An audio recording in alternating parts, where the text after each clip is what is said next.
Port of ఎంట్రీలో అడిగారంట, మన నీది బ్యాంక్ స్టేట్మెంట్ ఓపెన్ చేసి చూపించమన్నారంట. అయితే లేదండి నాకు మొబైల్ డేటా రావట్లేదు, పని చేయట్లేదు అంటే, నో ప్రాబ్లం, నువ్వు పైనకెళ్ళు, పైన కూర్చో, పైన రూమ్ ఉంది, అక్కడ మన ఇంటర్నెట్ ఉంది, మీకు యూజర్ నేమ్ పాస్వర్డ్ ఇస్తాను, ఇంటర్నెట్ కనెక్ట్ చేసుకొని ఓపెన్ చేసి బ్యాంక్ స్టేట్మెంట్ ఓపెన్ చేసి చూపించమని చెప్పారంట. సో లక్కీగా ఏంటంటే యాక్చువల్గా అతనికి అంతకుముందు ఒక 5-6 మంత్స్ నుంచి జాబ్ లేదు, కరెక్ట్గా ఆ మంతే జాబ్ వచ్చింది. సో జాయిన్ అయిన 1 మంత్కి 10th పే పడిందంట, పే చూపించాడు అనమాట, ఇగో నా బ్యాంకు శాలరీ పడింది అని చూపించాడంట.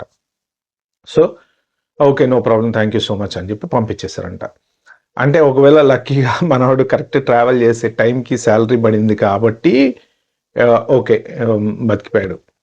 సో ఇలాంటిదే another case, same similar case ఇంకొక అతనికి H1B వీసా హోల్డర్కి జరిగిందంటండి.